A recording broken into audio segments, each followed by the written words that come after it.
Alex, I walked into the shop this morning at 4 a.m., and for a second I thought I'd finally cracked and started seeing ghosts. The corner of the workbench was just screaming green. Is this where you tell me you've been huffing lacquer thinner again, or did you finally get your hands on that new Prusa filament? It's the Prusament PETG Ultra Glow. And calling it glow in the dark is like calling a supernova a bright light. I left a small test print sitting out after the sun went down, and I'm telling you, it was casting shadows on the wall.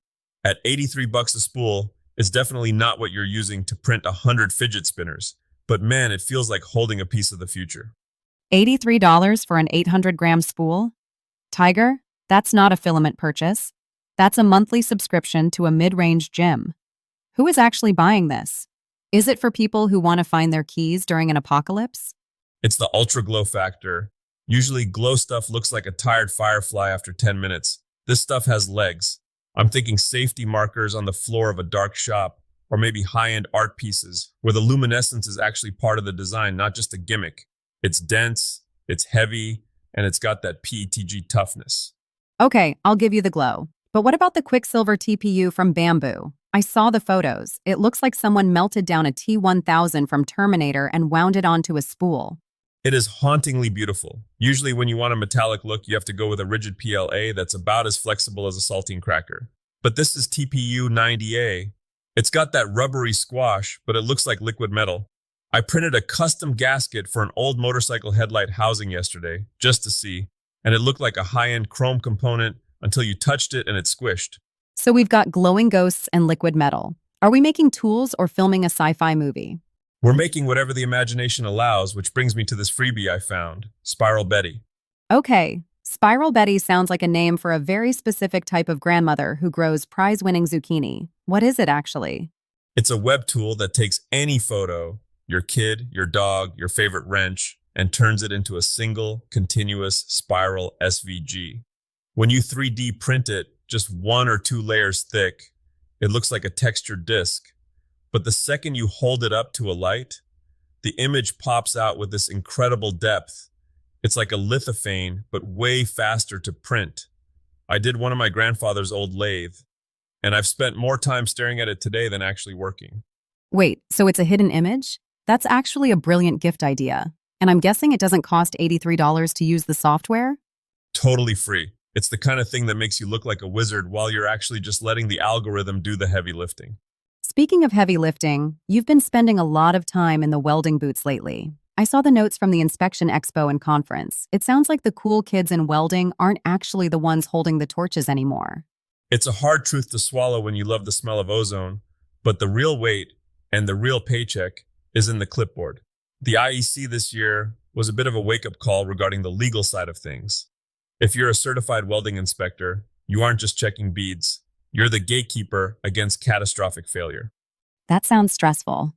Hey, if this bridge falls down, it's on you, Tiger. No wonder they get paid the big bucks. It's about the structural steel endorsement. That's the big one right now. You can be a great welder, but if you can't verify that a skyscraper's skeleton can handle a wind load, you're hitting a ceiling. I tell the young guys in the shop, don't just get good at the stack of dimes weld. Get your CWP, the Certified Welder Program, and then that CWI renewal. It's the difference between a job and a career that can't be offshored. It's funny, you always talk about grit, but it sounds like the most gritty thing you can do right now is hit the books and pass a certification exam. Grit isn't just calluses, Alex. It's the stomach to sit through a codebook seminar so you can ensure the work is done right. It's being the most competent person in the room, not just the loudest. Okay, let's pivot from skyscrapers to the maker mogul side of things. You've been adamant lately that people are jumping the gun and trying to build empires before they've even sold a single birdhouse. It's the Instagram trap. Everyone wants a Shopify store with a logo and a brand identity before they've ever had a customer complain. I'm telling people, start with a service. If you have a CNC or a welder, don't build a product line. Solve a problem.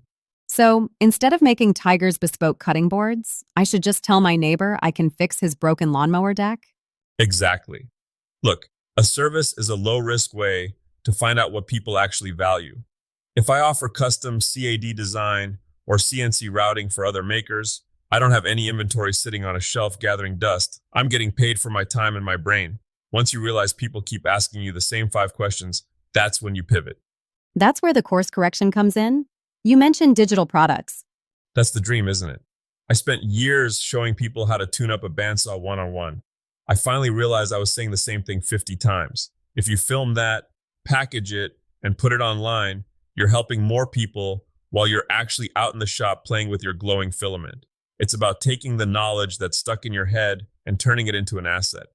I'll play devil's advocate here. Isn't the market flooded with how-to videos? Why would anyone pay for Tiger's course when they can watch YouTube? Because YouTube is a fire hose, and most of it is just people showing off. A good course is a map. People will pay for the map because they're tired of getting lost in the woods of algorithm-friendly content. They want the straight line from I have a pile of wood to I have a finished table. Speaking of piles of wood, let's talk about the Woodshop Olympics and this weekend's DIY reality check. I think we've all been guilty of starting a cathedral of woodworking that ends up being an expensive firewood rack for 3 years. I have a mahogany jewelry box in the corner that's been waiting for hinges since the Obama administration. It's a sickness. We get obsessed with the masterpiece and we forget the project. So what actually sells? If I'm trying to make a little extra cash this weekend, what should I be focusing on? Think shop organizers, specifically what they call double touch organizers. Everything is visible, everything is reachable. People are obsessed with modular storage right now. French cleat accessories, sustainer inserts, anything that makes a chaotic shop feel like a surgery center. Why organizers? Why not a nice end table? Because an end table is a commitment. It has to match the vibes of the house. A shop organizer, it just has to work. They're quick to build, you can use high quality scraps, and the giftability is through the roof. If you give a maker a high-end magnetic tool holder made of walnut, you're a hero. And the Woodshop Olympics? Is there a gold medal involved or just fewer trips to the emergency room? The medal is a finished project. The challenge is simple. Pick a small build, maybe a mallet or a simple box. Set a timer for 3 hours. No over-engineering. No, let me just try this experimental joinery. Just build it. It forces you to find the most efficient path. You learn more about your tools in those 3 hours of focused speed than you do in a month of casual puttering. I like that. It's about building the muscle memory of actually finishing things. Finishing is a skill. We spend all this time learning how to cut, how to sand, how to weld. But finishing, with a capital F, is the mental discipline of getting a project across the goal line. All right, Tiger, give us the takeaway for the week. What should the pack be doing as they head into the shop tomorrow? Don't be afraid to let your projects shine in the dark. Whether that's literally using some glow-in-the-dark tech or figuratively by taking on the certifications that no one else wants to study for. The world is full of people who are halfway there. They have half-done projects, half-attained goals, and half-baked business ideas. The secret to being a master craftsman isn't having the most expensive tools. It's being the guy who actually stops talking and closes the lid on the box. Put the Ultra Glow on your career, put the Quicksilver on your designs, but for heaven's sake, just finish something this weekend. Even if it's just a spiral Betty of your dog? Especially if it's your dog. Stay gritty, folks. We'll see you tomorrow in the den.